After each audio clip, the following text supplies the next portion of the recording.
All right, let's dive in. Today, we're going to explore a really powerful blueprint for finding some clarity in what feels like a pretty noisy and complicated world. It's all based on a series of modern aphorisms. You know, these short, insightful little statements that pack a huge punch? Let's get started. You know that feeling, right? Where it seems like if you could just fix everything out there, the traffic, your boss, what other people are doing, then everything inside your own head would finally be okay. It's this constant feeling that we're just reacting to a world that refuses to cooperate. But what if we've got that whole equation completely backwards? And there it is, a total challenge to that way of thinking. This is the core idea we're going to unpack, that the chaos we see outside of us is so often just a mirror of the confusion that's happening inside of us. The journey to a better world, it starts by looking in that mirror. So, if the fault lies within us, well, that's actually great news, because it means the power is there too. This first part is all about understanding how our inner state, what we're thinking, where we put our focus, how well we know ourselves, is literally creating the world we experience every single day. This right here is such a key insight. The universe, or reality, or whatever you want to call it, it doesn't really care if you're feeling intense desire or intense fear. Your focus is like a magnet.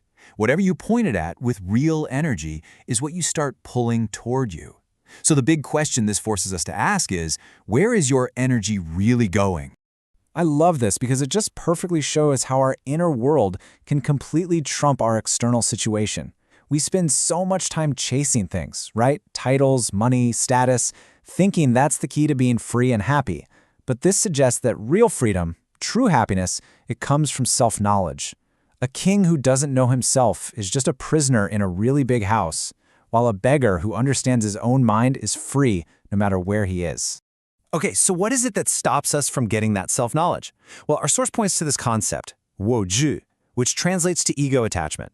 You know what this is. It's that stubborn belief in a fixed, separate me. It's the voice in your head that's always saying, I'm right, or this is just who I am. This attachment to our ego is described as the biggest mountain we have to climb. It's the very source of our pain and our fear. So once we start to get a handle on our inner world, how does that actually change the way we act? Well, that brings us to our second section. See, having a clear mind isn't about hiding away from the world. It's about being able to engage with it in a much more effective, much more purposeful way. How do you tackle a goal that just seems massive, totally overwhelming? This wisdom gives us this beautifully simple two-step guide. You don't try to swallow the whole thing at once. Any great undertaking is just built from a series of small, manageable actions. So instead of being frozen by the size of the mountain, you just focus on the first, easy step. And then you master the details of that step. Then you move to the next. That's how masterpieces get made, one tiny, perfect detail at a time. Now, this brings us to a really fascinating way to measure personal value. It suggests our significance isn't about what we get for ourselves, but about the scale of our service.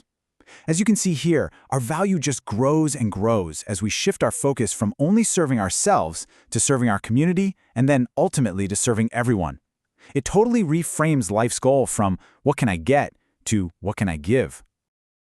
This is such a freeing piece of advice, isn't it? Just think about how much energy we waste trying to get other people to change, to act the way we want them to. This insight just cuts right through that. It's a frustrating, dead-end game. The only person you ever have real, true control over is you. So if a situation becomes unbearable, the most powerful move you can make isn't to try and change them, it's to change yourself. And that idea of changing yourself flows perfectly into our final section.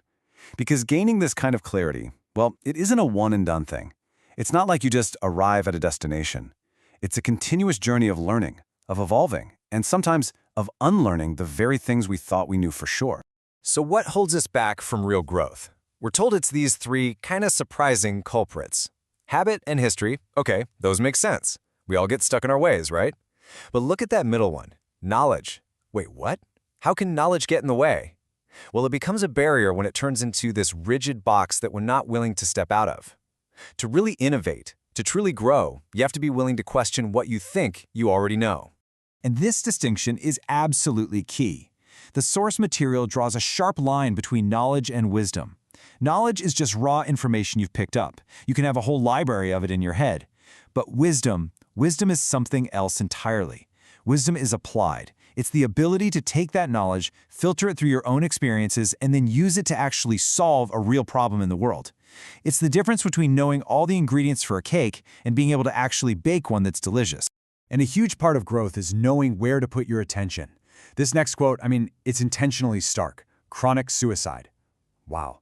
Constantly replaying old mistakes, old hurts, even old victories. It's a slow death to your potential. It keeps you chained to a time that's gone, and it stops you from creating your future. The only moment you ever have power in is right now. So after all of this inner work, this purposeful action, this constant growth, what's the actual goal? What are we striving for? Well, it turns out it's not to become some complicated, perfect superhuman. It's to become natural. The source material suggests that the highest form of character is just authenticity, being effortlessly, completely yourself, with no pretense, no performance. And so we're going to end with this simple but incredibly profound instruction. This isn't a question you answer one time and then you're done. It's a practice, a regular check-in with yourself to make sure you're living a life of intention. It's the compass that keeps you pointed toward clarity and purpose. The question isn't, have I arrived? It's much simpler. It's just, am I still on the path?